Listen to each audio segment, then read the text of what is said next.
Welcome back. Right, ఇక అమరావతిలో TDP ఆఫీసులో టీడీపీ నేత దేవినేని ఉమ మాట్లాడుతున్నారు. లైవ్ చూద్దాం. ఈ డ్రామాలన్నీ కూడా మొదలుపెట్టారు. ఇంకో పెద్ద విచిత్రం ఏంటంటే హైకోర్టు న్యాయమూర్తుల్ని, హైకోర్టు జడ్జెస్ని, సుప్రీంకోర్టు న్యాయమూర్తుల్ని ఏదైతే పిచ్చవాగుళ్ళు ఆగి ఎవరైతే అవుతు శ్రీధర్ రెడ్డి అనే అతను ఏప్రిల్ 13వ తారీఖున చాలా స్పష్టంగా ఇవాళ 4 రోజుల ముందు చాలా స్పష్టంగా 10th ఏప్రిల్లో ఫేస్బుక్లో పోస్ట్ పెట్టాడు. ఏమని? 4 రోజుల్లో రాష్ట్రంలో సంచలనమైన ఘటనలు జరిగే అవకాశం ఎన్నికల 3 మార్చే సంఘటనలు జరగబోతున్నాయి. జగన్మోహన్ రెడ్డితో ఫోటో దిగాడు. సిబిఐ కేసులో ముద్దాయి.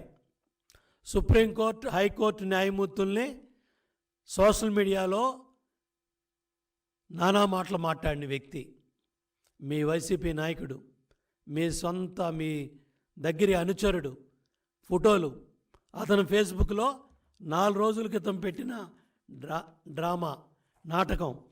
4 రోజుల్లో రాష్ట్రంలో సంచలనమైన ఘటనలు జరిగే అవకాశం ఎన్నికల 3 మార్చేసే సంఘటనలు ఘటనలు అని పెట్టిన ఈ ప్రబుద్ధుడు కరెక్ట్గా 4 రోజులకి ఇవాళ మరి నిన్న 13వ తారీఖున ఈ గులకరాయ్ కోడికత్తి డ్రామా మరిపించే విధంగా ఈ జగన్ నాటకం.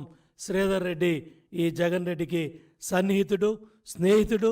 మరి ఇవాళ ఏ వ్యక్తి అయితే ఇవాళ మరి బాధ్యతారాహిత్యంగా ఈ ప్రకటనలు పెట్టాడో ఇవాళ ఆ వ్యక్తి మాట్లాడిన మాటలన్నీ కూడా క్లియర్గా వచ్చాయి.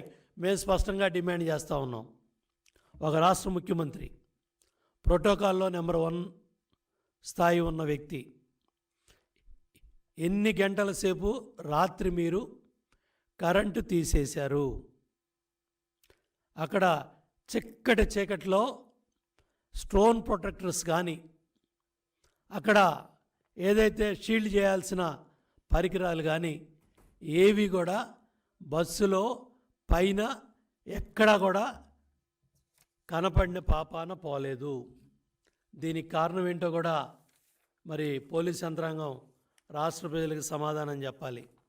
ఎందుకంటే అక్కడ రాయి తగిలిన ఏదైతే సీఎం సెక్యూరిటీ గ్రూప్ ఉందో ఆ ప్రాంతంలో ఆ భద్రతా సిబ్బంది అంతా కూడా వంగి కూర్చున్నారు తప్ప ఎవరో కూడా పక్కన ప్రొటెక్ట్ చేయటం కానీ స్టోన్ ప్రొటెక్టర్ ఏదైతే పెట్టాల్సిన ప్రొటెక్టర్స్ కానీ ఏవి కూడా అక్కడ లేవు.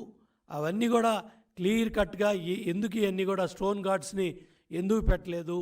ఈ ఇమ్మీడియట్గా జరిగిన నిమిషాల్లోనే మరి ఒకడు ఎయిర్ గన్, ఒకడేమో క్యాట్ బాల్ అని, లేకపోతే ఒకడే అగంతకుడని, ఒకడు 2nd ఫ్లోర్లో ఉన్నాడని, ఇట్లా మరి మీ ఎమ్మెల్సీ ఇంటికి దగ్గరలోనే మరి ఆ స్కూల్ బిల్డింగ్ మీద ఒక్క పోలీస్ కూడా కనపడలేదు. మరి సెక్యూరిటీ సిబ్బంది, మరి పోలీస్ భద్రత, ముఖ్యమంత్రి భద్రత సిబ్బంది కావచ్చు, లేకపోతే విజయవాడ మరి సిపి సంబంధించిన భద్రతా సిబ్బంది కావచ్చు, వీళ్ళందరూ కూడా కీలకమైన ప్రాంతాల్లో, భవనాల్లో, ఆ భవనం మీద ఒక్క కానిస్టేబుల్ కూడా కనపడలేదంటే ఏం సందేశం ఇస్తా ఉన్నారు? ఏమి మరి రాష్ట్ర ప్రజలకి వివరణ ఇస్తారో మరి నేను ఇవన్నీ కూడా డిమాండ్ చేస్తున్నాం. కాబట్టి చీఫ్ ఎలక్టరల్ ఆఫీసర్ని కలిసి ఇమ్మీడియట్గా మరి సిబిఐ విచారణ జరిపితేనే ఈ వాస్తవాలన్నీ కూడా బయటకు వస్తాయి. ఇంకొక ఆయన ఉన్నాడు ప్రబుద్ధుడు, ప్రభుత్వ సొమ్ము తీసుకొని జీతభత్యాలు తీసుకొని లక్షలు ఈ 5 ఏళ్లలో కోట్ల రూపాయలు సంపాదించుకున్న సజ్జల రామకృష్ణారెడ్డి ఇవాళ మీడియా ముందుకు వచ్చి ఇది కోల్డ్ బ్లడెడ్ మర్డర్ టైప్ అని చెప్తున్నాడు. బుద్ధి జ్ఞానం ఉందా? రాయి దాడిని పట్టుకొని కోల్డ్ బ్లడెడ్ మర్డర్ సీన్ అంట.